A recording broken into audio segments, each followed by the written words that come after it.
Good evening and welcome to another week of Paranormal Podcast. And my head is disappearing. I'm so sorry.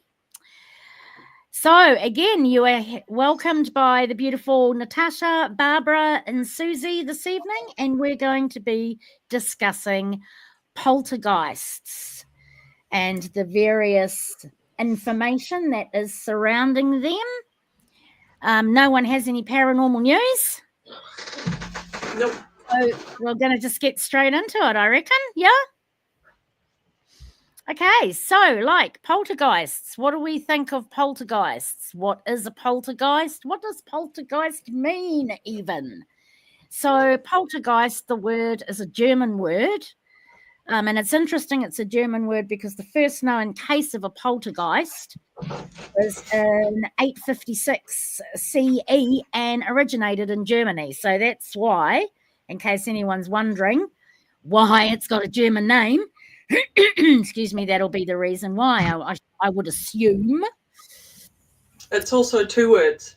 Yep, two separate words. Yep. What is it, Tash? It means noisy or restless ghost. Yep, that's it. So polter or poltern, noisy or restless ghost, noisy or restless, and Geist is the German word for ghost. So what are poltergeists? Well, first of all, let's look at what poltergeist activity is. So guys, do you want to jump in here and say what does a poltergeist do? Well, basically, a poltergeist is physical types of activity. Poltergeist activity can include loud bangs, which is sometimes said to literally shake the whole building. It's not just, a little tap on the wall or anything like that, although that can be poltergeist activity also, but quite often they're quite violent, loud bangs. It also can be violence towards people. People have been bitten, hit, scratched, punched during poltergeist activity. I was going to say Yep. attack, but it's not. We don't know that it's an attack. It could be just something that they do for attention. There is also, excuse me, that's the cat sneezing. I'm sure it's not a poltergeist. Violent sneezing. There's also a lot of like levitations, people, furniture, even smaller items, can levitate and have levitated in front of witnesses. Things I know personally, I've seen things literally smashed against a wall, sitting on a table or a windowsill and flinging across the room and being smashed against a wall. There are so many. There's just an absolute myriad of activities which can be accounted to poltergeist activity. There's lots more. I'll let others have a share and what kind of activity it can be blamed, for a better word, on poltergeists. Yeah, there's quite a lot of other phenomenon associated with it as well. Things like foul smells, lights and fires, electrical disturbances like lights turning on and off. Also plumbing. Sorry? I was going to just say, you're saying about electrical disturbances, can also be plumbing disturbances as well, oddities happening with the plumbing as well. Yeah, Evelyn Hollow, that parapsychologist, she's come up with 7 stages of poltergeist activity. I can't remember them all, but I do know that one is the tension beginning to build. And normally it starts with minor incidents, which Barbara's already stated, knockings, bangings, rappings, even scratching on the wall. Then escalates, and normally the time frame between those occurrences happening gets less and less and less, so they become more frequent. And the actual activity then starts to escalate in itself and peaks. Normally, then you will find at the peak of the activity, there's bizarre events that happen or violent events that happen. So that can be furniture being moved. And when we're talking about furniture, we are talking about in previous poltergeist cases, witnesses watching huge old-fashioned standalone wardrobes slide across the floor when nobody is anywhere near them. So, there's no string involved in that sort of carry on. You can also, people, as Barbara's already said, get bitten, get scratched, get slapped, wake up with bruises, and the levitation effect as well. There is a case of I think it was the Rutherglen poltergeist in Scotland, and no, it wasn't the Rutherglen. Sorry, I won't say which one it was because I can't remember. But their dog, they found their little chihuahua at the top of a 7-foot hedge, with no way for the chihuahua to get up there. And then after the violent events, normally there's a decline in the type of activity and the frequency of the activity, or it can just abruptly end and it just stops and you never get anything ever again. Yeah. But yeah, as Natasha said, fires spontaneously occurring, pools of water forming on the floor is another one with no reason, rhyme, or, to why it's occurred.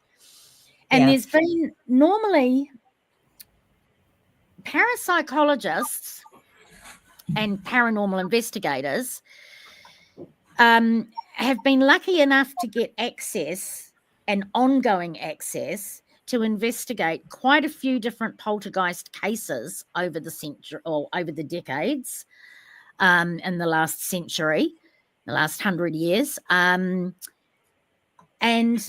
some of those cases, and I'm just going to run through, normally there's about worldwide, after a study's been undertaken, they reckon Can I just say one more thing that can be poltergeist activity, because I don't think anyone's actually mentioned it, is articles disappearing and then reappearing. Reports. Yes, exactly. Yep.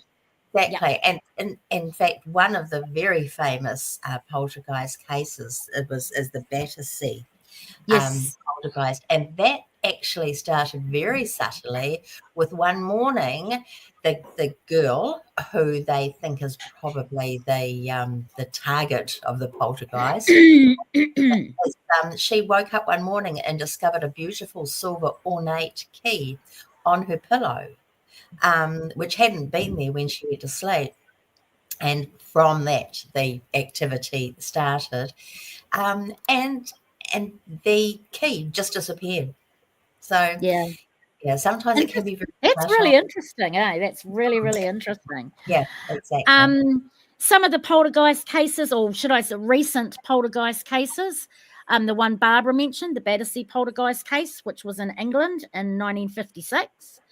Then the most recent that has been studied is the South Shields poltergeist case in 2005.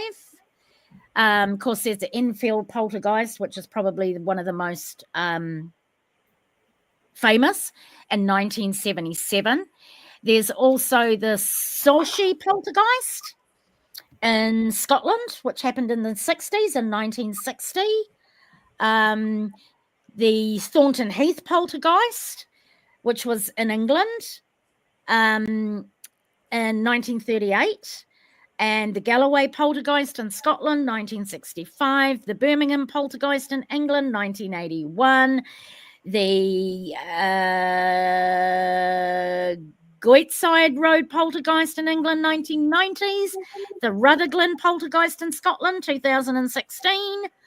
The Gibson Street poltergeist in Scotland, 1958. The Paisley poltergeist in Scotland, 1977. The Seaford poltergeist in USA, 1958. The Columbus poltergeist in the USA, 1984. It can go on and on and on and on and on.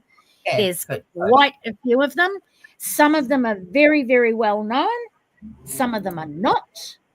But they reckon there is about 3 to 4 poltergeist cases every year worldwide that occur. And when we get a little bit later down the track, there's some really interesting statistics, actually. When we've talked about we've just discussed the really interesting activity. I've got some figures here.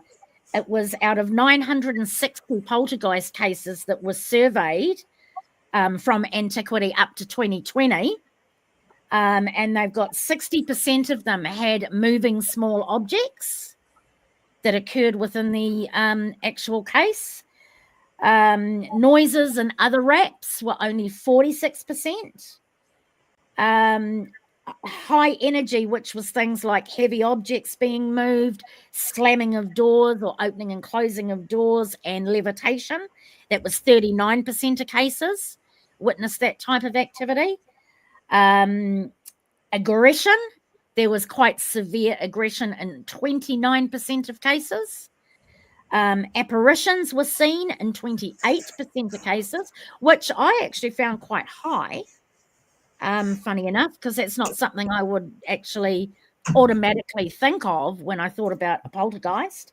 Mm-hmm. And apports, as Barbara was mentioning, and de-apports, which are things turning up from nowhere that don't belong in the house, and things disappearing, 24%. So they were some of the highest statistics that were garnered from the survey that was done of 960 odd cases. I think most cases are not actually reported, or even most people don't know about a lot of the cases. If you've got weird stuff happening, you're not going to, and most people won't broadcast it through the community and get newspapers in, or even paranormal investigators. I think a lot of the time people are a little bit weary of telling people that they're having a problem with poltergeist type activity. Well, yeah, there's a stigma attached. Let's face it, there's a stigma attached to anything like that. People are going to think I'm crazy. I don't want to say anything. I think what happens is, I think the more fearful people get to the point where they just can't deal with this anymore and try and find some form of help, or they just move and say nothing to anybody and hope like hell it doesn't, It's actually quite interesting. I mean, let's face it, when neighbours are calling the police because of the noises emitting from your home, you can't really hide it. You can't really say, nah, nothing's happening. And it is something that has happened with some of these cases. The neighbours are complaining to the police about, our neighbours are making these noises. And they're like, no, we're not. We've got nothing to do with it. And this is why the police are called a lot of times, because the neighbours report the noise and believe it's a domestic happening, or the children are at risk, or whatever the case is. And the police turn up, and then the police start witnessing the activity that goes on. And then, of course, that's when normally the press start getting involved, because somebody leaks it from the police station. But poltergeist, as we said, they're not that common. Normally 3 or 4 a year worldwide, 2 or 3, but they are sufficient enough for those that come to the attention of parapsychologists for them to have actually been investigated. And another interesting fact is the poltergeist names are normally from either the place, the town, or the street in which the activity is happening, or the actual name of the family, the last name of the family, can quite often determine what a poltergeist is called. The family that's been subject to the disturbances, I mean. So we did go over some of the symptoms or the causes of poltergeist to some extent, but would we class things like blood falling down the walls, or is it potentially something like, have the weeping Mary Magdalene Mary in the church? Would you consider that perhaps a poltergeist as well? Nah, because I don't see any violent or bizarre. I mean, that is bizarre, of It is course. It is bizarre. But it doesn't have to be violent.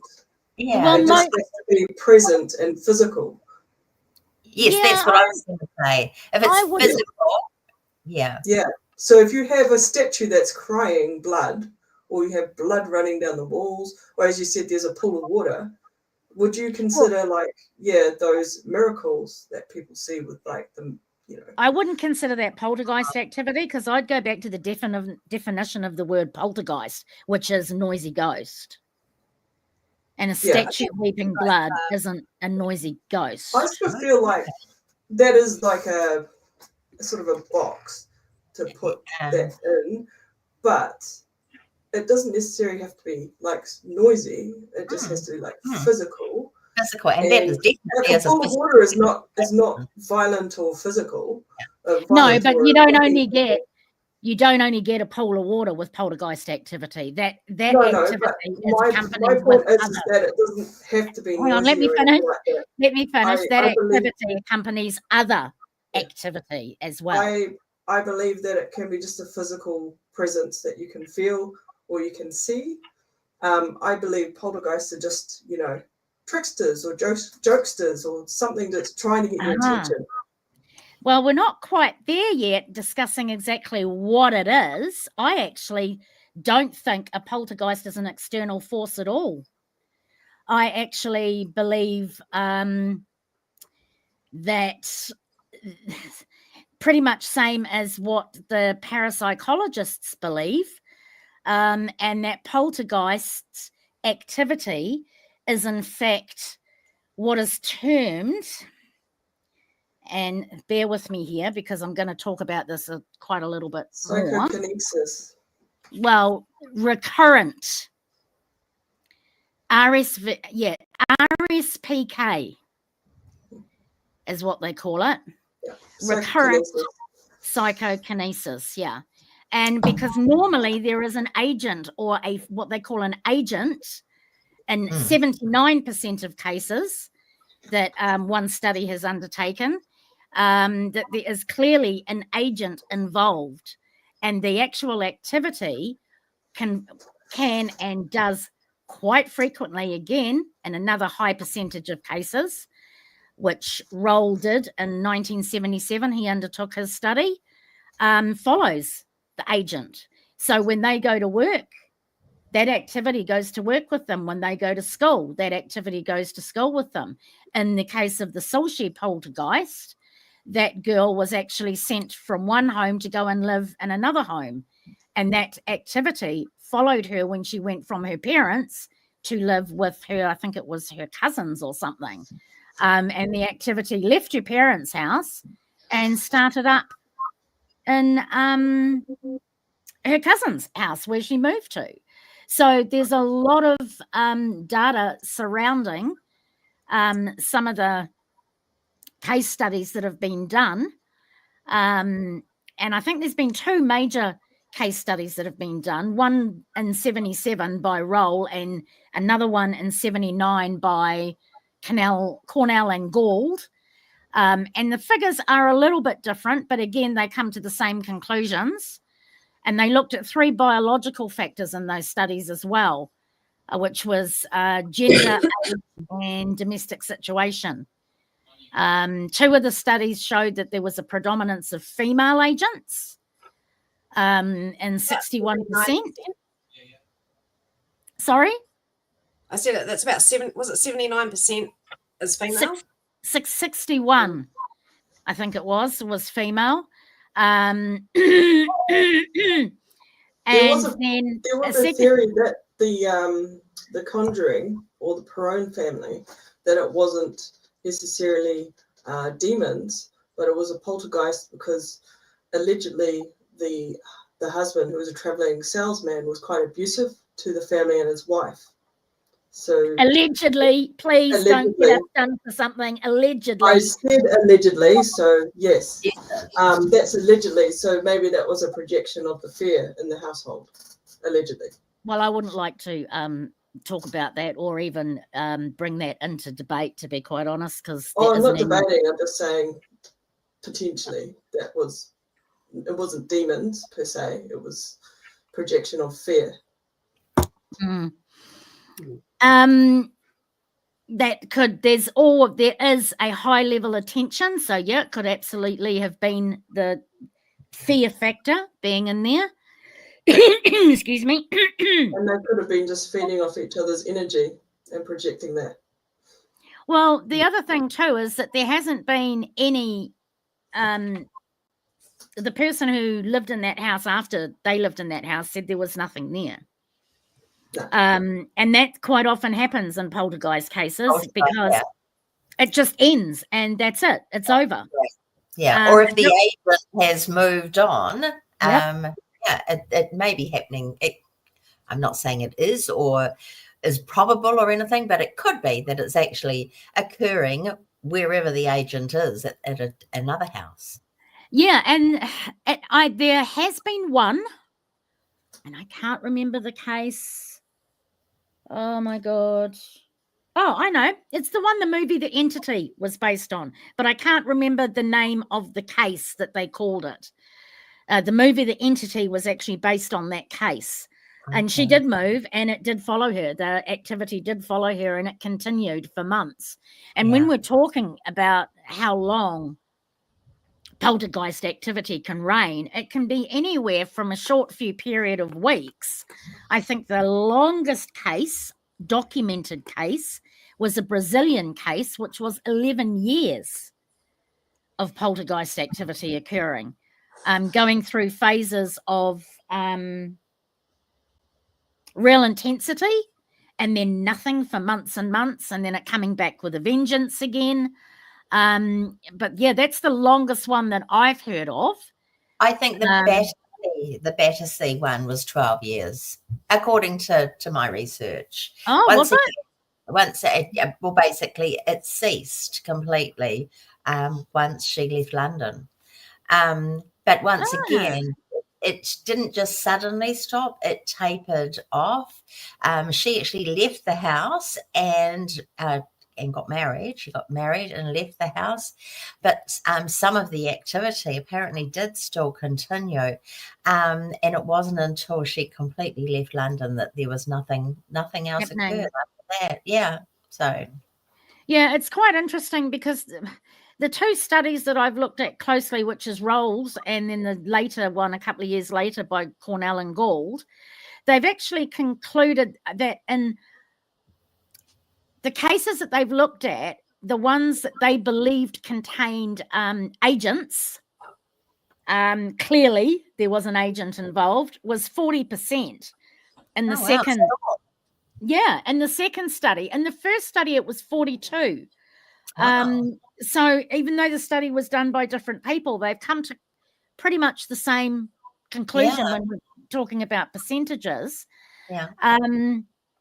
The three biographic factors, which are gender, age, and a domestic situation, they found that both studies found a predominance of females.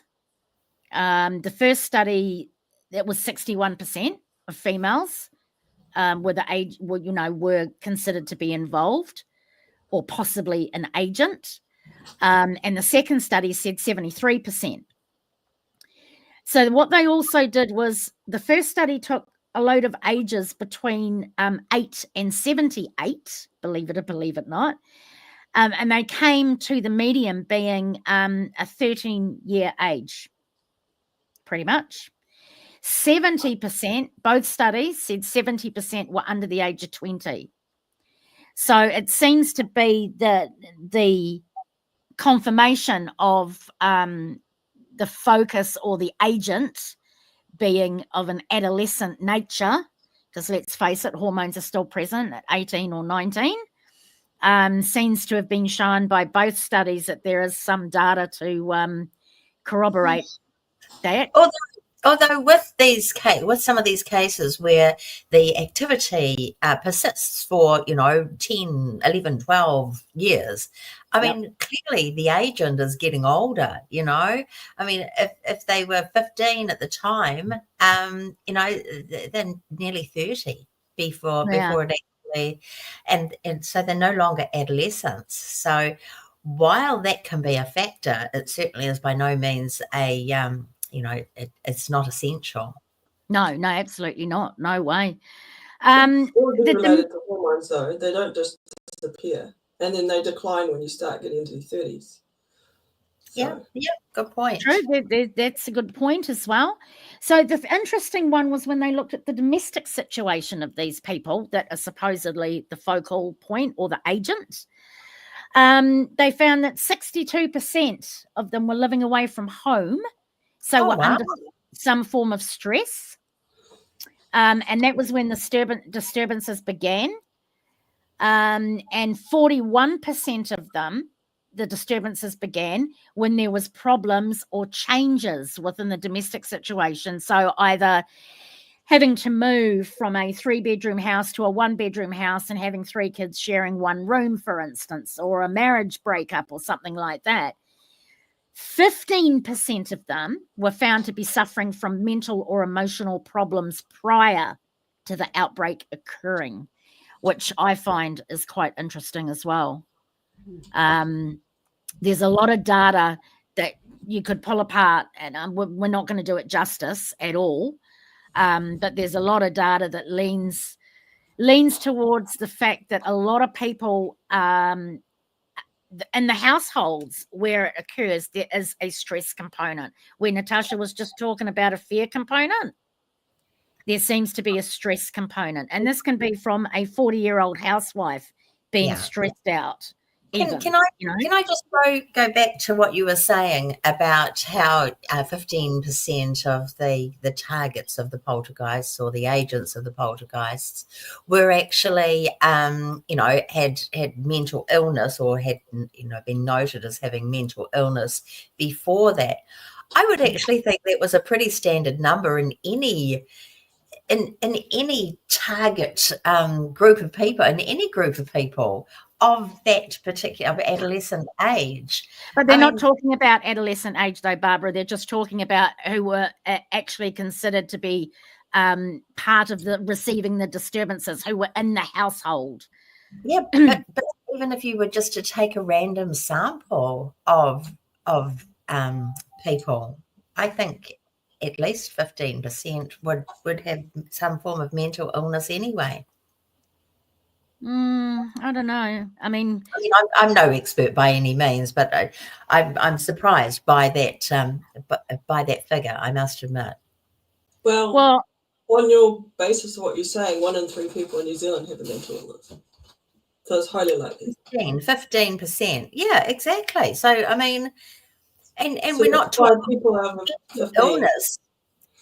Yeah, mental illness can be a myriad of things. It can be depression. It can, or emotional problems. So obviously they have had outbursts. Or that sort of thing. To for that, it's been documented somewhere, whether the parents have said it or that sort of thing.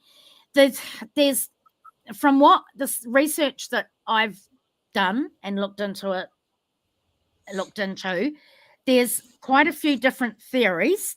There's five theories that you can pick and choose from if you like.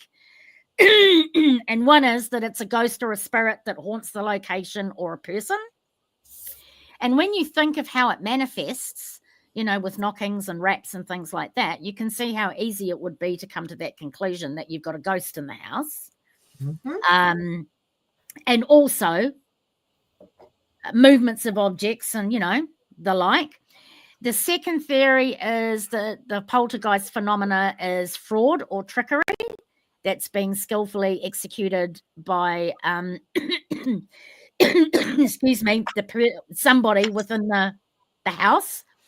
And basically they're using opportunistic timing to get away with it. And in a few cases, fraud has been proven. So you've got to consider that, or you've got to look at that possibility when you're examining in a poltergeist case. Yeah, admitted. I mean, yeah, they're vaguely different things, but yeah, I mean, people have admitted to faking. It's not, yeah, but it's not even admitting. It's, the investigators discovering the fact that someone's trying to put the wool over their eyes. There's been a few that have been caught out. Absolutely. There's been a few that admitted later, like the infield haunting, that most of the supposed activity was carried out by the people in the household. So when cases are being examined, they need to be rigorously examined to eliminate this possibility. But fraud and trickery is an inadequate reasoning or general explanation for all poltergeist phenomena. The third theory, which is one that I know that we love, is misinterpreted. Yeah. They've misinterpreted natural events that, people have witnessed things and they're either over imaginative or they're nervous and they've misinterpreted what they've seen. Things such as seismic activity, rodents behind skirting boards or in walls, pipes banging underneath floorboards, shifting house foundations, all that sort of stuff. However, when you get decent paranormal researchers in, a lot of this can be eliminated by getting in suitably skilled and experienced professionals to undertake an examination of that possibility. However, again, misinterpretation can't be attributed to all poltergeist cases, so it can't explain all of them. The fourth theory is the one that has gained a lot of widespread support from parapsychologists in recent years, and that is subconscious PK, psychokinesis. They refer to it as recurrent spontaneous psychokinesis. That's the parapsychologist term for it. And both surveys that were done by Roll and the second one by Cornell and Gould gathered data which included a psychological assessment, and that has shown that there's been a real high level of tension amongst the people that are living, at least one individual, if not more, that are living in the family. And of course, as we've seen, it's already shown a large leaning towards the agents being of adolescent age, under the age of 20. Doesn't mean everybody that is under the age of 20 is an agent, and it doesn't mean those over the age of 20 can't be an agent, but it's just showing that the percentage is quite high. And when you think about it, when you look at poltergeist activity, it's quite childish in nature. It's like a 2-year-old having a tantrum. Yeah. Throwing things around, banging and knocking, tipping furniture over, slamming doors, all that sort of thing. So the disturbances kind of are quite childish. And some adults do that as well. Somewhat, sorry? Some adults do that as well when they're mad. Yeah, that's true. But slam doors, like an adult. Oh, that's not adult behaviour. It's not, but yeah, I've seen a few tanties in my time. And the final theory, which is an interesting one, and one I had a little bit of a discussion with when I was doing my parapsychology course, because we had a neurosurgeon in my team, if you like, and he was very interested in poltergeist activity. And the final theory is a neurological model one. And so it was proposed back in 1977 that the recurrent spontaneous psychokinesis activity is due to eruptions in the central nervous system. And 4% of the sample set that was featured of agents apparently had epileptic disorders. Ah, interesting. So the theory's interesting, but its evidential base isn't strong enough yet. So there might need to be a little bit more research done into that. I think probably with those 5 different theories, I think there's a little bit of truth to all of them. That's what I was just going to say. I think, yes, I mean, they're all great theories, but I think it's possibly a mixture, that oftentimes it's a mixture of, one or two or three or even all of them, I don't think you can attribute them. No, every I don't. Poltergeist attack, or not attack, but, strike for as being one of those things. I think that it could be a mixture of them. Yeah, I agree. I think you got to start at number one as an investigator, and you got to kind of work your way down the list and try to eliminate things. And of course, the easiest would be getting somebody misidentification. Or the environmental factors, I mean, that's also easier than trying to, work out about what's going on in someone's head. So way above our pay level. Hell is it? So that would be the first thing that I would be trying to eliminate, is any environmental factors, any plumbing, any building issues, any seismic activity. Rule out all of that sort of thing. And then I think the next thing would be to look at potential fraud. And are these guys just trying to pull the wool over our eyes here? Is this just a general setup? And we know this has happened. Absolutely. We know this has happened. We've even had, this is going back years ago when TAPS was running their TV program, the OGs, where there was even one case of theirs where they were filming and they actually found a recording up in the attic that was knocking and banging and things like that. And that was being played to try to elicit the fact that there was a ghost. Well, the same at Pontefract. There was a lady next door that admitted that she would bang on the wall. Bang on the wall. Oh, Carol. Yeah. Oh, Carol. Yeah. Though other people saw like things like shadow figures and that, but whether that's because of the stress of hearing those noises.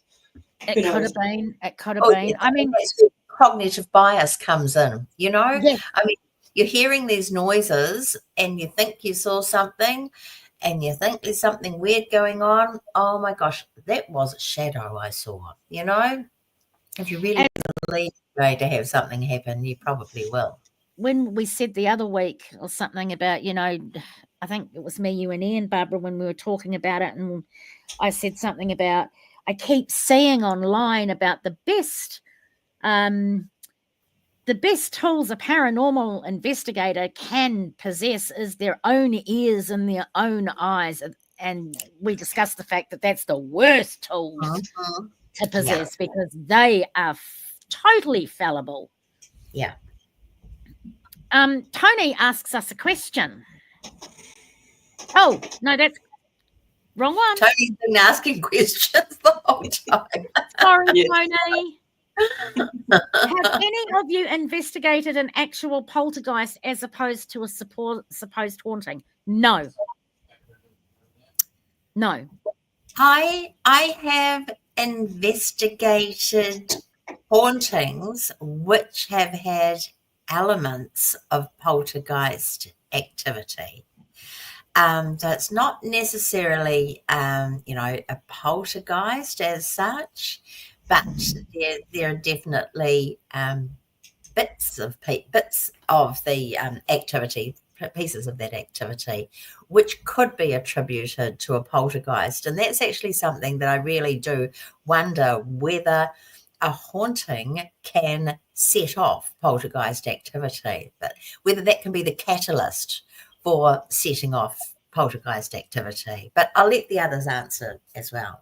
I quite like that thought because from what I've experienced and a lot of the research I've done, it doesn't just seem to be the energy, the emotion of the person in the house. There seems to be a transfer back and forth. So, the person's energy builds up, is used by the poltergeist to build up the activity that the poltergeist is creating, but in turn, that quite often creates an energy shift with the people in the house. So, you know, is it a regular haunting, and the energy flow back and forth between the living and whatever Good point. that is that what's creating it, because there's an energy push-pull between, That's a good point. things. And So, and So- the thing, Wouldn't one theory be that the poltergeist has enough energy to start a chain reaction to get your attention and freak you out, and then it just feeds off your energy and grows and grows and grows? yep, could be, absolutely. could very well be. And I mean, let's also think in mind that some of the traits, if you like, of a poltergeist are very akin to a person saying, my house is haunted, I've got a ghost. I mean, how often do you hear paranormal investigators going in and saying, can you knock on a door, can you knock on the wall for me to let me know you're here? And it seems to be a big thing, knocks happening in England particularly. I think Most Haunted made that a thing. Oh, Another question? yeah, sorry. Just, it's a good one too. He did ask that earlier, actually. It's commonly accepted that poltergeists are evil. Does the panel agree? No, I would say they're more mischievous than downright evil. Well, the thing is that for something to be evil, for a poltergeist to be evil, you have to believe that the poltergeist is an entity. And I'm not convinced that a poltergeist is actually an entity. I think possibly it's a manifestation of thoughts and intense emotions, intense stress by someone in the home. So, I mean, thoughts can be evil, but just the feelings of people and that energy that people are emitting, I don't think I could call it evil. I actually, before Tash and Susie jump in, I'm actually with you on that. I lean at this point, because new information that comes to light, always take that on board. It may change my mind, but at this particular point in time, I am definitely leaning towards recurrent spontaneous psychokinesis. I'm leaning towards that side of things at the moment, as opposed to it being an external force or an external entity. Yeah. But I think they're more mischievous. Susie, sorry. Yeah, I'm probably on the opposite spectrum, whereas I think it is an entity that's feeding off the energy and things like that. And I think that just comes from personal experience and what I I've was just going to say, yeah. and a lot of what I've read, even with the psychokinesis, it still kind of feeds into that emotion, and that person's mental capacity is feeding whatever is there. And I wouldn't say, with your personal experience that you and Barbara are going to talk of very shortly. Sorry, Tash, I don't know if you have any, but with your personal experience, Susie, although there was poltergeist-like behaviour, yours was very different. Yours was very different. Yeah, quite different. But I still don't think poltergeists are evil. I think maybe angry and emotional, and I say that because it seems to feed off emotions. It's that emotional energy. So I think it's emotional but not evil. We can all get angry, we can all get emotional and have a tantrum. It doesn't make us evil. And so I don't think poltergeists are evil. What about you, Tash? Yeah. I think I'm in the middle of both camps. I believe it is an entity, but it feeds or preys on non-weak people to get the energy to do a response, or try and get you out of the house or try and, because quite a few of the ones that's on television usually that goes that these people have moved into this house that someone has built, that person has passed, and they started to do renovations. They started to change the space that this person originally built and lived in. So I kind of believe that it'll prey on people they consider they're weak or consider they have a mental illness or tend to have outbursts of extreme emotion, whether it's anger or sadness. And then it just uses that to feed for whatever reason, whether it's being mischievous or it's just basically trying to get your attention to tell you something or try and direct you somewhere. So we all have different ideas, and that's cool because let's face it, for as long as poltergeists have been around, and I said the first case was 856 CE in Germany, we still don't know what they are. Yeah.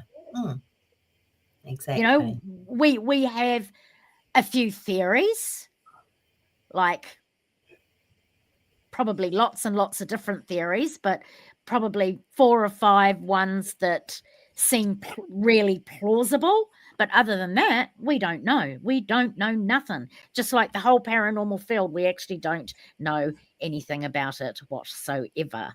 It's all pie in the sky. Colette says, I personally believe some of the so-called activity may be bored spirits wanting to be noticed or have discovered that they just can. That could be true as well. It could be frustrated spirits that no one can hear them. No one can see them. Who knows? So they could just be mysterious. I think if I was a ghost, I'd want to let people know that I was there and maybe mess with them a little bit. Oh, honey, I'm going to fuck everyone up. Honestly, I really am.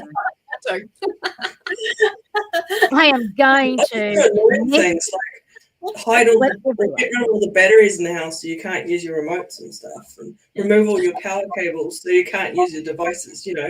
I'd be like really annoyingly mischievous. Or even better, like I did one residential case where people had their TV go missing in the middle of the night. They were sure it was a ghost. Yeah. I know. I'd be more inconvenient. I know. So they have the TV, but they can't use it. Good Lord. I know. Yeah, but they were sure that it was a poltergeist. Yeah. Okay, so talking about experiences, I have had no experiences with poltergeists that I can think of, apart from the fact, where are my car keys? They haven't turned up. Have you asked nicely for them? They are gone. I have ripped this place completely to pieces. They are nowhere to be seen. The banging and the thumpings will start anytime soon. Didn't you lose them? Didn't you lose them down in Yes, they were in the boot of my car. Okay. I found them within like 2 minutes. They're not in the freezer or anything? No. They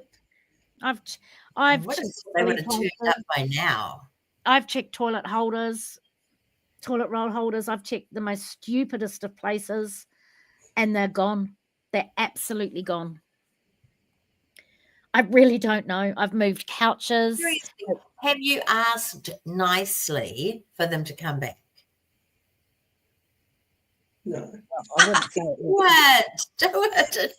It works sometimes. I promise. No. Well, I have, but I wouldn't say it was nicely. No. You ask give me my fucking car keys back. Yeah. Yeah. No, they're not going to give them back. What have you done with my fucking car keys? But yes, still gone. Anyway, I haven't experienced a poltergeist, or maybe I have now. Natasha, have you? I've had a few weird experiences, and I don't know if you can define being touched or One of the experience I had was at a very old cinema, one of the oldest ones in Auckland, and I was walking up towards the projection room, and then I felt someone put their hand out and put it on my chest, as if to say, "You're not supposed to be up here." Oh, interesting. See, I would just view that as a spirit trying to stop you from getting to where he doesn't, probably the old projectionist actually, to where he doesn't think you should be. Going into this space. No. Yeah, that's what I would think. But it wasn't violent, but I had another one in a place where we all felt like it was quite oppressive, and I actually ended up with bruising, like someone punched me. Oh, wow. Did you feel a punch? Yeah, I just stood there and I just said, Wow. I'm not moving. You can't make me move. Wow. Well, that's definitely poltergeist activity. Yeah, I stood my ground, and it was like, and then it just sort of gave up. Now, before we get to Barbara, because I know you got a few stories, Barbara, Susie's got a story. Susie's had experience with a poltergeist. Yeah. I lived in a really nice old house in Hamilton. And it probably started maybe about 3 months after we moved in. And the first sign was I did shift work, and my husband at the time had gone to work. I got up, went to the kitchen, got a glass of water. The kitchen was clean because we'd done all the dishes and stuff the night before. Went and had a shower, came back out after having a shower, and the kitchen sink was a good 3 or 4 inches full of maggots. Oh my gosh. There was some maggots on the floor next to the wall. And I was like, where have they come from? So by the time I cleaned the ones up on the floor, I looked, couldn't find where they'd come from. They weren't on anything. Went to clean up the sink. The ones in the sink had gone. And there were constant smells. The cat would sit in the lounge and stare up in the corner, absolutely scream. And both my ex-husband and I noticed our mood started to change. And the more our moods changed, the more things happened. We'd gone out one day. We had a monitored security alarm. How old were you, Susie? How old were you? Outside of the adolescent age? Yeah, I was about 24. Okay, but you're still, but yeah. Quite my ex-husband was, if I was 24, he would have been 33. So, you know. We'd gone out one day and we got a phone call saying from the security company saying, hey, the alarm's gone off. There's something in your house moving. And we went, my husband looked at me and said, oh, did you leave the dog inside? No. He said, is the cat inside? No. And we had this tin knight, looked like a, knight of the round table, mask, big scepter type thing. And he used to sit just inside the front door facing inwards. And we had a Māori security guard that was there when we pulled up, and he'd done a lap round the outside of the house, and he said, I'm not going in that house. He said, I don't know what's in there, but I'm not going in there. We unlocked and opened the front door, and the knight was at the end of the hallway facing out. Oh, wow. And then my husband looked at it and went, no, I don't like this. But all sorts of things happened, and it built up to whatever it was in the house would throw things at my ex-husband. Wow. And I could be standing right next to him, and a pot plant would fly past his head from the opposite side of the room. And it got quite intense. And after we separated and I moved out, and I think I'd only been gone a couple of weeks when he rang me and he said, this thing hates me. You need to move back in. I'm moving out. It's trying to kill me. Oh, wow. So it was really, really interesting. And so the focal point. It was really like a classic case of how we've been saying about how, tension and building tension can cause these problems, because clearly if you were sort of probably, the beginning of having a marriage breakup, of course there would have been a lot of emotions and a lot of attention. Yeah, in the so room. we moved in shortly after we got married and things were good. And Okay. even after we split up, it was probably a couple of years later, and we were talking, and he said to me, that house did this to us. Okay. I said, whatever that was, that is what broke us. That is what destroyed us, because we got on fine afterwards. Wow. Once we both Interesting. moved and gone our separate ways, it was so odd. Whatever it was, I think just did not want us together. Mm.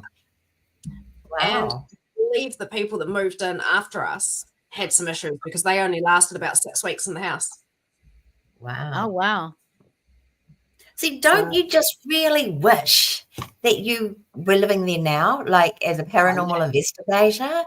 My brother and I were talking about this today. It's like, holy hell, if I knew then, when I lived in a house with lots and lots of poltergeist activity, what I know now, and if I had the equipment, of course, most of it wasn't even invented by but at that point, I'm not that old, but there's been a lot of paranormal gadgets around, come around recently.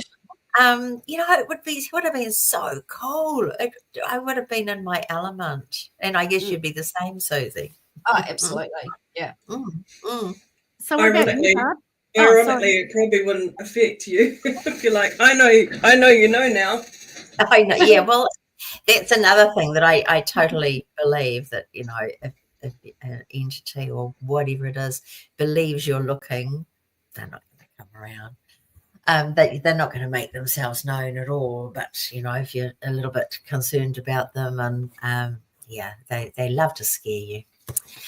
Okay, well, my story is more the classic story, poltergeist story. 3 teenagers living in Papatoe with our parents, and it was not an old house. I guess the house was maybe 30 years old. No history that we knew of it, and we lived there quite happily for, I don't know, we've probably been there 3 or 4 years before things started happening. First of all, it was just little things like doors opening and closing by themselves, and hearing somebody like walk into the room. And of course, when that happened, I would assume that it was, someone else in one of the other rooms had just walked through the other room and gone through the door. They would think, other people in other areas of the house would think that was the same, until the wrong person came around the corner. And it's like, and we look at each other like, what the hell are you doing? I thought you went out there. So yeah, it started off very subtly, nothing too much to be concerned with, but then things started to get really weird. We had what we call the round table, and it was a huge wooden round table, which our family and friends would often sit around, whether we were eating or even if we were just having a cuppa, or even a few drinks. So we would sit around this massive, heavy wooden round table. One night, that thing levitated, like it honestly came up. It was like up here, and then moved around, rotated. We were all terrified. We knew, everyone saw it. Like there were probably 6 of us at the table. We all saw and felt it happen. Like it was up there and floating. Like it wasn't straight, like you couldn't have pressed down. It was floaty. And we just had so many weird things. One day, my brother, sister, and I, and our mother, we were sitting at that round table again, and Mum had a china cabinet, and my brother had put his cap taken it off and put it on top of the china cabinet. And as we're all sitting there, we see this cap start to move slowly down the length of the china cabinet. And we were all sitting there looking at this cap moving in complete stunned silence. We were mesmerized. We just looked. And then finally my mother got her wits about her, got up, went over to the china cabinet, picked the cap up. And I was really expecting to see that there was a mouse under there or some sort of an animal, and it was moving the cap. There was nothing there.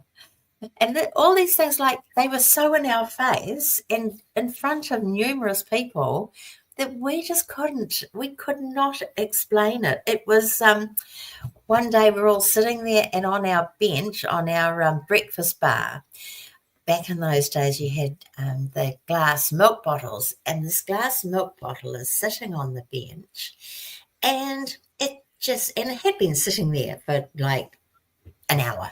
It hadn't just been used or anything. And this bottle just sort of starts, and as we sit there and watch again, it gets bigger and bigger with its rocking, until in the end it's like almost hitting the bench and coming back up, and hitting the bench and coming back up, until finally it hits the bench, starts spinning, and it falls to the kitchen floor and smashes on the kitchen floor. So my mother, my poor mother, we were all like terrified. And so she goes into the kitchen, and on the kitchen floor, amongst all the shards of glass and bits of milk bottle, she said it was like a rolling mist all around the floor. Wow. I know. It was just really, really the weirdest things. My brother actually got punched in the head one night. He was lying in bed, and something unseen punched him in the head. On top of all of this happening, there were lots of other stuff which don't actually quite fit into the poltergeist label, but there was still some really interesting stuff happening, like a tornado went through the house one night, the inside of the house one night. Like, it started in the kitchen. We knew where it was. We knew when it started, because it was like flinging stuff everywhere. It started in the kitchen, and all the pots and pans and everything flung off the benches, off the stove, onto the floor. It went over the breakfast bar, over the table, through. We had this little phone nook. It hit the phone nook, and everything that was near the phone, on the phone nook, all the pens, all the papers, everything just went flying, and it went across the lounge. And we could see its path by the trashing that was occurring as it went. Now, really weird thing, and why I kind of think, was that something to do with a haunting, or was it actually poltergeist? It was because at that time, my brother was actually at our neighbour's house, and he and his friends were having a seance. So that it's like, was that poltergeist or was that a haunting? And it was around this stage too that I was really getting very interested in the paranormal, kind of piqued my interest, and I was starting to experiment with EVPs, and I managed to get hold of one of the old-fashioned cassette type tape decks, and my brother and I sort of modified it so that it would play backwards, because I was interested to see whether I'd heard somewhere that like evil spirits would talk backwards and talk to each other backwards. And so I was experimenting with that. And so I had this tape deck which would run backwards and play the cassettes backwards.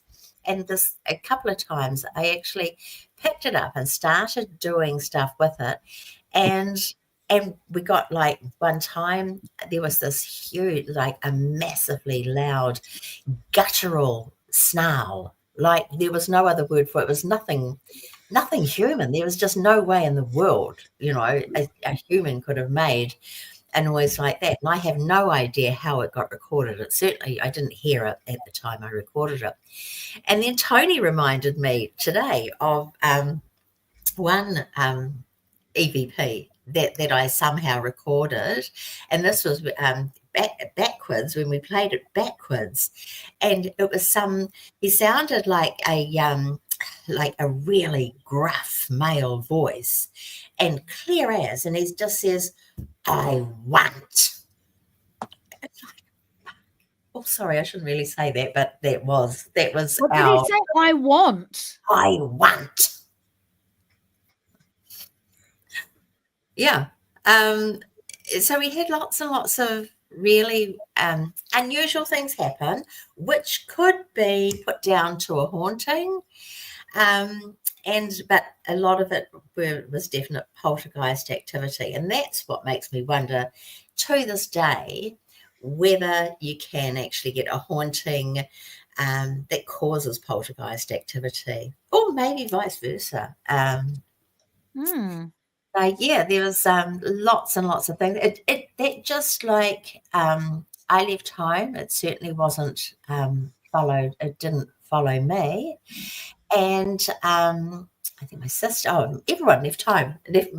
My brother was left living there with his then girlfriend, and it just stopped. It just didn't even really seem to peter out. It just stopped. I wasn't living there anymore because I didn't really notice. But when I asked Tony about it, he said it just stopped. It just didn't occur anymore. So that's my story about our poltergeist. It was a very interesting period of my life. Like I said, I would love to go back and have it all happen again, because man, I would be. Yeah, it would be so interesting. So, Thank you for sharing that, Barbara and Susie. Mhm. Now, I've just noticed Corey said he hasn't had any poltergeist activity, but he's seen a full-bodied apparition. So do tell Corey, because I don't know about this. And Natasha's asked you, what kind of apparition? What did it look like? So I'll give him time to type away there. Yeah, I don't know, Barb. I mean, there is definitely common activity themes between what is deemed as just being a haunting or a ghost and what is deemed as being a poltergeist. There's definitely similarities in the activity that presents. So, I mean, I don't know. I mean, every time I think about this stuff, as my dad used to say, you think about it too hard, love, and you'll disappear up your own rectum, honestly. That's exactly right. That is exactly right. Because the more you think about it, the more you try and figure out what's happening, the more questions you have. It's just you never get answers. You just get more questions, right? Exactly right. Yeah. Nothing wrong with disappearing down a rabbit hole or two. As long as you can climb your way back out of it again, and don't get lost down there. It's all good. Yeah, exactly. Corey must have gone to sleep because he's not answering us. Now, I think that pretty much got anything else anyone wants to say about poltergeists? Any experiences? Oh, here we go. Yeah. Oh. So it was potentially an animal apparition. An old pet dog that got put down same day, and when I got home, he was still there. So I asked Mum if she put him down, and she had. Wow. That's interesting. Subject's a little bit too raw for me. Yeah. He looked real, yeah. reminds me of the black cat that everybody else sees except me, that apparently I've got the spirit cat. The solid black cat. Everyone sees it. Everyone thinks it's a solid black cat. Everyone thinks it's real. Until I turned around and said I don't have a black cat, because at that time I didn't.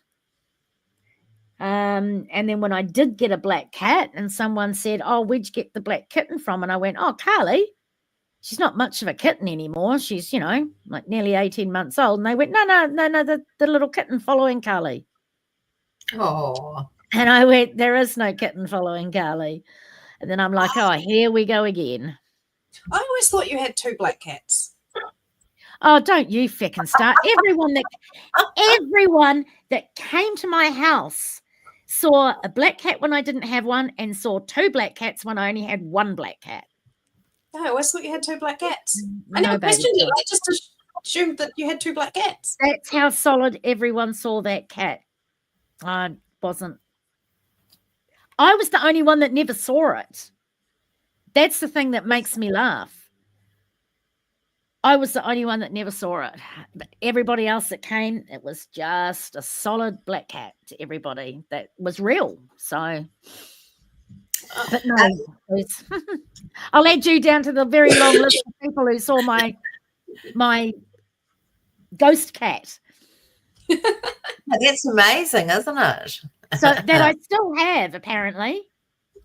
Ah. The thing that Colette's talking about, she actually put it up on a couple of pages, just in her office at work, and she came in the morning and discovered that there was something that was on the floor, and she couldn't quite work it out why it was on the floor, because it had been there for ages and ages and was quite solid. It wasn't just balanced there. So she had a look on her CCTV and actually captured this thing for some reason, no reason, just falling to the ground. It was a really, really interesting video, and yeah, she put it up on Ghosts, and then Slapped Ham picked up on it. Oh, really? Yeah. Mm-hmm. Yes. Yeah, it was a indeed. very interesting video. Pretty sure it was Slapped Ham anyway. And yes, it was an interesting video, wasn't it? It was a thermometer. It was. Tony, there's no formal description that I'm aware of that summarizes. Subject matter experts, Tony. With sneeze. Well, to be quite honest with you, Tony, there's paranormal investigators that would be considered SMEs in an area of the paranormal, but no one can be a subject matter expert on every single subject within the paranormal, because we're not just talking about ghosts and hauntings, which is a big enough subject within itself. We're talking about UAPs, we're talking about NDEs, we're talking about OBEs, we're talking about magic, we're talking about ritualistic things. There's so many time slips, there's so many different subjects that fall under that umbrella. So yeah, no one could be considered to be an SME in the paranormal, but yes, an SME within certain aspects or certain subjects of the paranormal. Yeah, because I mean, what makes an expert? Just someone that knows more than you do. Not necessarily. And I don't most think there's any experts at all. I think that Because we don't I think that's bullshit. And I think that's a real cop-out, because there are lots of people in the paranormal world that can be considered experts in that particular field that they are interested in, whether or not it be time slips or UFOs or UAPs, whatever you want to call them. An expert is someone that knows more than most people. And there are people like that within the field of the paranormal.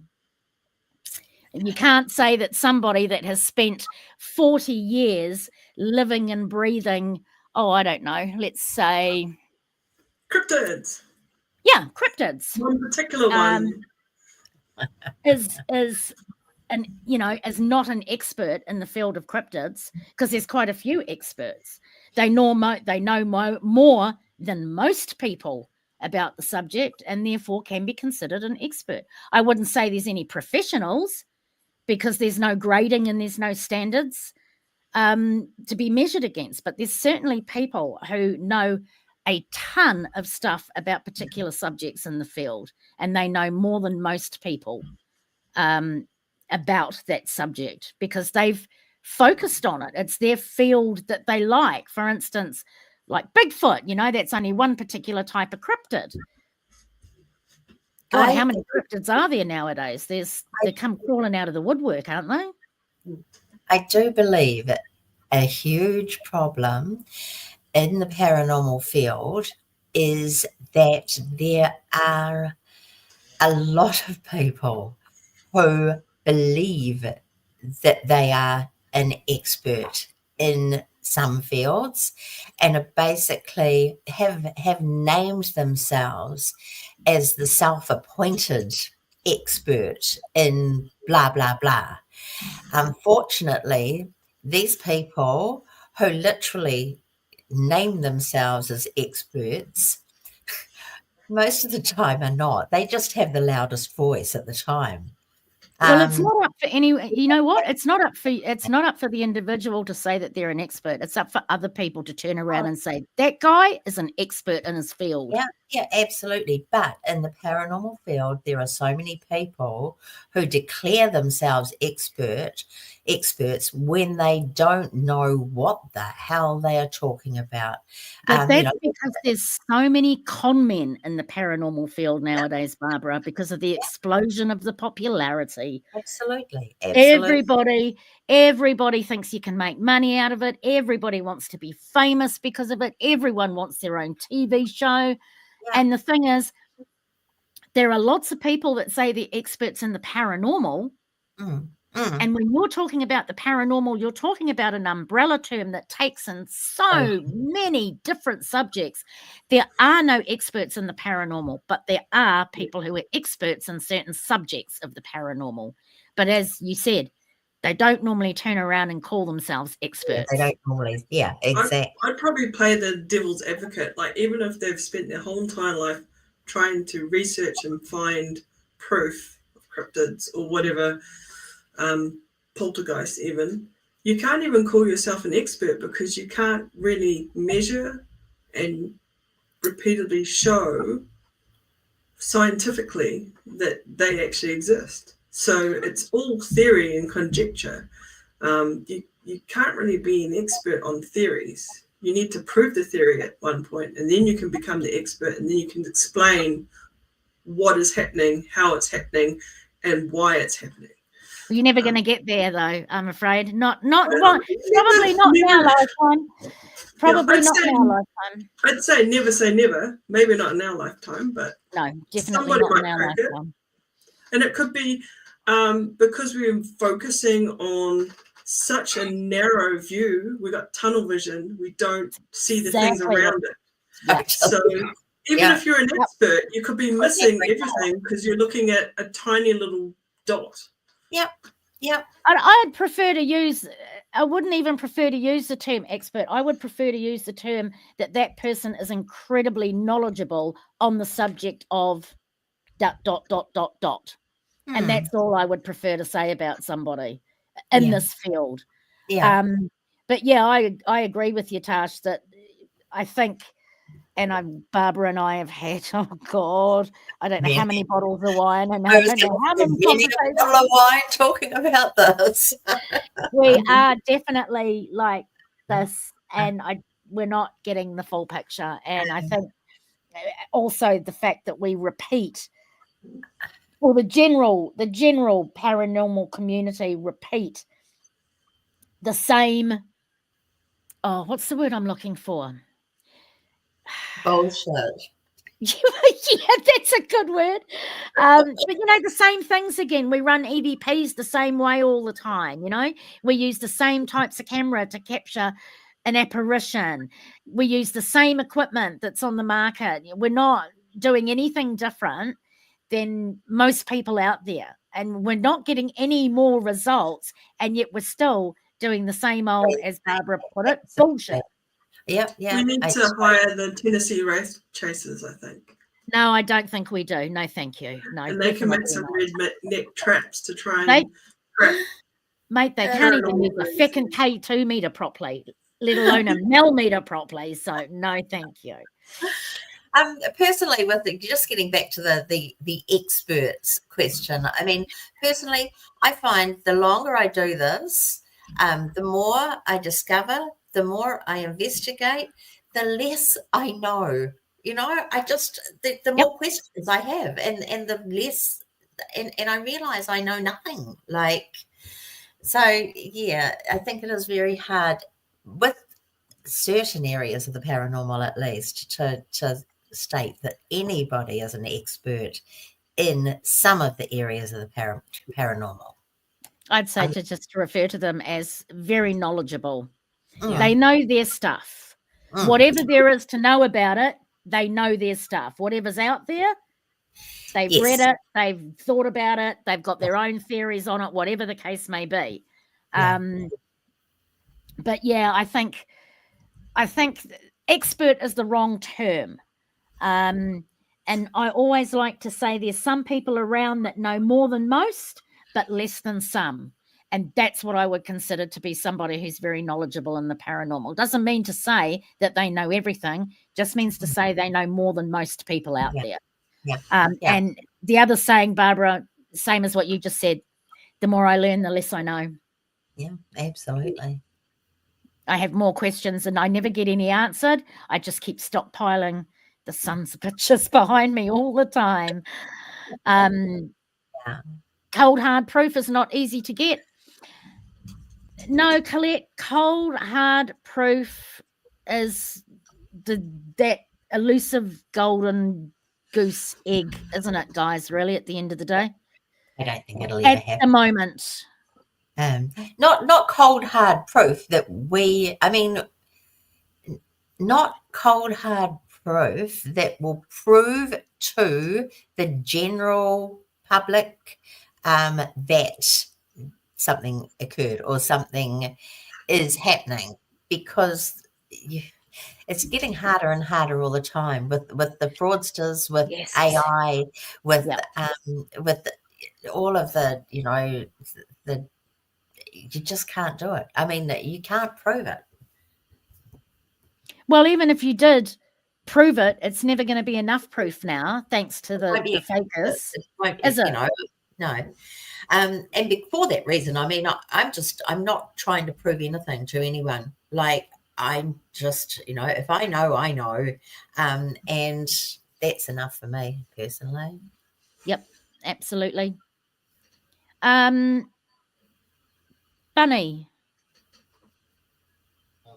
there's a gap. Share away. Do your typing and I'll put it up as soon as it comes up. Who's that? Did you hear that? Is it a poltergeist? Have we got a poltergeist in the house? What was it? No, it was a man who said something. It wasn't my husband laughing. It could have been. Did you hear him? Tell him to laugh again. He's out in the lounge gaming, and that was pretty loud. That's all right then. That's all right. Okay, so it's not a poltergeist. Yeah, definitely not me, because we don't have any males in the house. Well, I don't know, guys, but I think we've kind of exhausted the poltergeist subject. We have to wait for Bunny. Oh, Bunny's typing, isn't Bunny typing? Yeah. So while Bunny's typing, I'll just say next week we're going to talk about Masters Hall and our investigation down there and a couple of personal experiences that we had. And a couple of odd things that occurred. No, you're not. Next week. About para-unity. Beg your pardon. We are talking para-unity. Does it exist? I beg your pardon. Sorry, it's the week after. It's the week after we're going to talk about Masters Hall. So, that's going to be an interesting one, para-unity. Yeah. Tune in. Here we Okay, go. Bunny.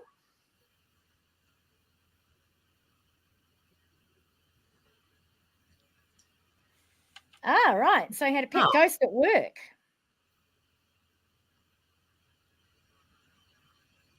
Oh my gosh, that sounds very poltergeistish. Oh, and other people noticed at work. I'd give him a broom and make him clean. It's like, if you make noise, you can clean. You can empty the rubbish bins. You can do all this stuff. You can do my work.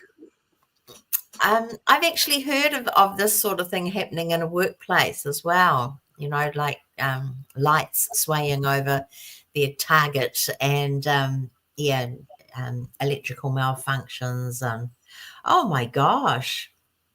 Again, I'd be like, if you can do that, you can pick it back up and put it where it belongs. Yeah, put it back where you got it from, pal. You know, I'm not cleaning up after you. How old was your son, Bunny?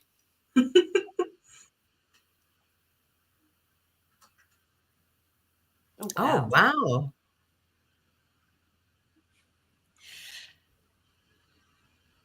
Now, as a paranormal investigator, honestly, folks, if you see or hear of that kind of activity happening, like things moving around while us. the workmate is watching, let us know. Get us in. I would just, and I'm sure we would all just love to actually have a case like that. With physical occurrences such as. Oh yeah. So the more it was ignored, the more activity it had, which seems to be quite a few cases, I believe. Yeah. And then one day his arm began burning and he looked down and he'd been scratched.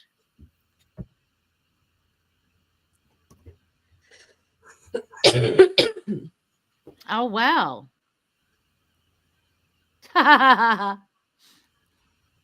Who are you going to call ghost? But oops, Tracy. Thank you, Colette. I suggested he ignore it and it would out itself. Well, it certainly seems to have done that. All right. The door slamming on him. Oh, the poor thing. And what happened? What actually happened? Did he leave work or? Oh, he said he went all biblical on its ass. So, yeah, standing up to it. If it's seemed to have dissipated the activity, I guess. Wow. Which works in most cases. Mm. So is it still happening, Bunny, or not?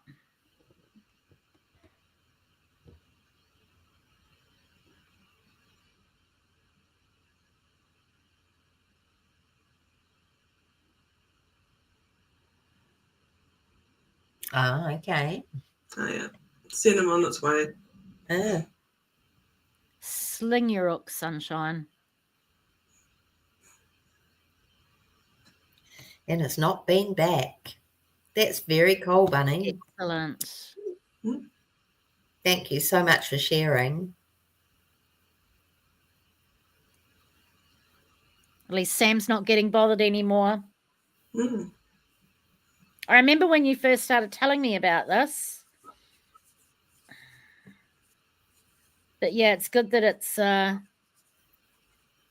I think we're pretty well versed in dealing with nuts, hun. And I don't mean you, I mean in thinking we're nuts as well half the time. So you're all good.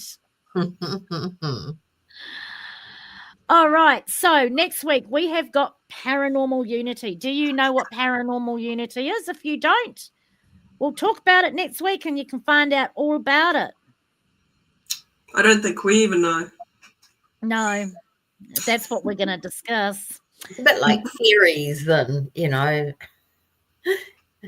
Oh, no, I actually think fairies are actually probably a little bit more grassroots than Paranormal Unity, but we will discuss that. Paranormal experts. Stephen, quick question. What is the best way for to get a spirit to move on? That depends on what you're dealing with. To be able to get a spirit to move on, you need to know what you're dealing with first. Is it a spirit? And why would you want to move it on? What do you think its intention is? At the end of the day, the living and the dead are not meant to live together. But yeah, find out. You need to find out what it is. When you talk about a spirit, are you talking about the ethereal being of somebody who once lived, or are you talking about something else? Because that's the first thing we need to ascertain. Yeah, I don't agree with that either, Elaine. Your comment, Tracy, that the dead and the living are not supposed to live together. I totally believe that they. Well, I mean, live is a little bit of a pun, isn't it?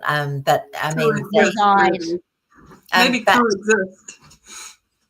But I do believe that we're surrounded by people who have passed on, and that they watch us, they're with us at different times. I believe that we're surrounded by people that have passed on as well, Barbara, but I don't believe that they live directly within our realm, because their realm is right next to ours, on top of ours, intercedes with ours, but it is separated from ours. And that's what I have always been taught about.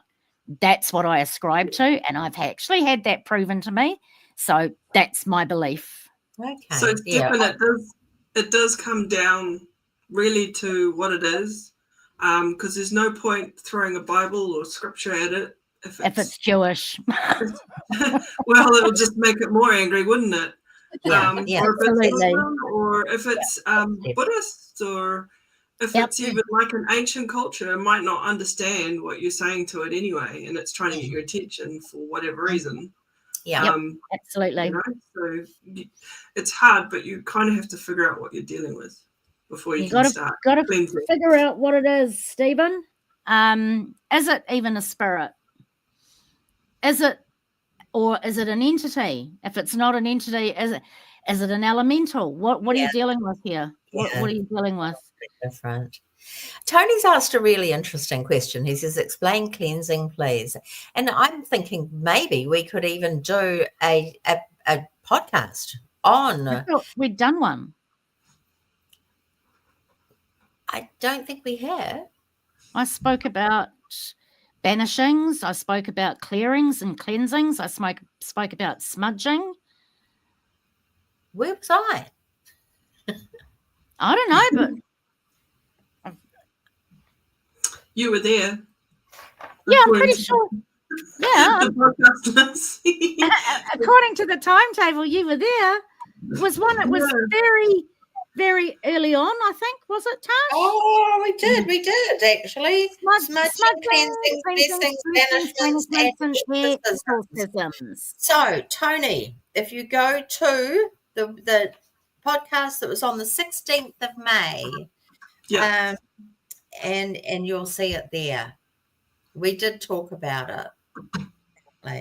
I must have had a few too many wines that night. And Elaine says, what's the difference? What's the difference between what, Elaine?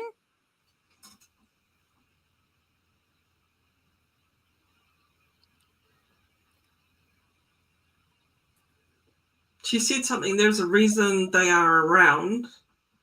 I don't doubt that for a second. Individual. And then what's the difference?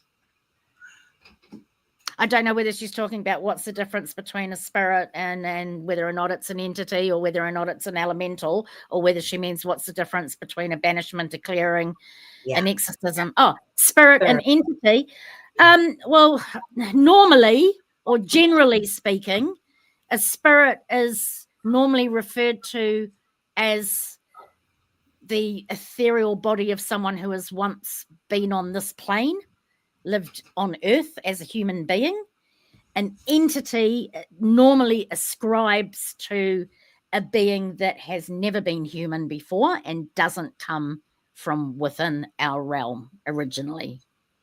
That's the general term. I generally say like entity is I use the word entity when we don't know. Like it could be a spirit or it could be an entity. So I tend to say entity rather than a spirit because, yeah, there is a difference. See, I Could use be apparition. Could be a cryptid, it could be an alien, who knows? It's a unidentified paranormal occurrence. Yeah. Hippo. It's an hippo. UFO. Yeah. Hippo. Okay. Well, Bunny, that's like anywhere, though.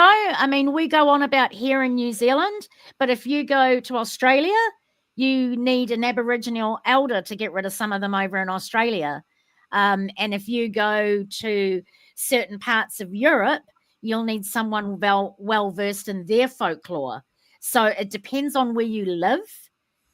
There is the equivalent of kaumatuas right throughout the world in every single country that can deal with things that are land inherent or folklore inherent that the rest of the population may not have the knowledge to be able to deal with. And that goes And back you're to welcome, Elaine. and that goes back to, you know, knowing what you're dealing with, because as we were saying, you know, if you get a rabbi in to you know, bless a house where they are Christian, you know, that's not going to work. No. You need to know what you're dealing with. Yeah. I mean, like, for starters, if you're getting blessings, quite often just make the people in the house feel a lot better. As well as it's not a clearing, it's just blessing the house and it's bringing good into the house. It's not getting rid of anything out of the house that may be there, whether that be stagnant residual energy from past tenants or anything else. So to actually do a blessing, you should really do a clearing first to clear out the stagnant energy and get rid of anything that may be, and I'm not talking about external stuff, I'm talking about stuff that previous people have left, or if there's been lots of arguments in the house, or you've got a teenager who's being a teenager constantly. Get a clearing done and get it back to a level playing field where there isn't anything yucky, and then get a blessing done so you're bringing in the good from the blessing. Otherwise, you're bringing in the good and it's going to clash with whatever's there that may not necessarily be good. I often say, like, you know, if you have a clearing or a cleansing done, afterwards you need to have a really good party. Just have a really lots of laughs, lots of, you know, music, and just fill that void with happy, positive energy. So that intersects with like paranormal investigation as well. You go in with a good energy, you tend not to get, you know, say violent or naughty ghosts. It's sort of a respect thing, and I guess the spirits or the entities will reflect your energy, whether it's bad or good or nervous. And then that brings me to the thought of, well, are we conjuring these things when we walk in places based on the energy that we're carrying with us? Based on our expectations. Yeah, that's dead right. I mean, who knows? We just keep asking more questions in this program, Barbara, don't we? Isn't that confirmation bias, though? Yeah, exactly. But we all have it. We just all have to be very mindful of it, that's all. Stephen, I'll have a word with you off camera and offline about your issue, and we can have a chat. All right. There we go. Okay, so that's us done for the night. Yeah? I think so. I think we've exhausted that. Thank you, everybody. Thank you very much, guys. And if you could do us a really big favor, when this goes, when it's on YouTube, if you could please just like it, subscribe to the channel, and maybe put a comment in the comments. And no, Bunny, that's fine. You're more than welcome, because liking us, you're welcome, Colette. Oh, Tony. Okay, to summarize, poltergeists are subject matter experts on moving objects. Quite right, Tone. I agree with you on that. But Some of guys, them yeah, are. I if mean, some of if them you guys fail. could share as well on different platforms so we can reach Yes, out to a few more people, that would be great, fantastic guys. too. We need to grow the podcast, and you know what? If you don't like it, if you don't watch the video right the way through, even if you find it boring, please just let it run in the background, bugger off and do something else.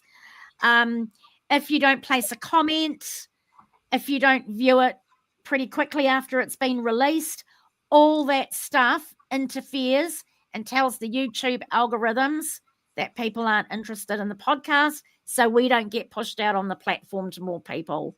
And I've noticed we've gone right down in our views now, and we were quite high for the first 3 or 4 months, and we seem to be really slipping back. And I know that YouTube has done a mass change to its algorithms because everybody's complaining about it, and some people are talking about moving off the platform altogether because they're just not getting pushed out to people. So like, subscribe, share, and comment on YouTube. Would love that. Yep, just click the like now. Thank you, Junkers. Thank you, folks. Have a great weekend. Night all. Stay See you warm. next Friday. Yeah. Same channel, same time. Bye.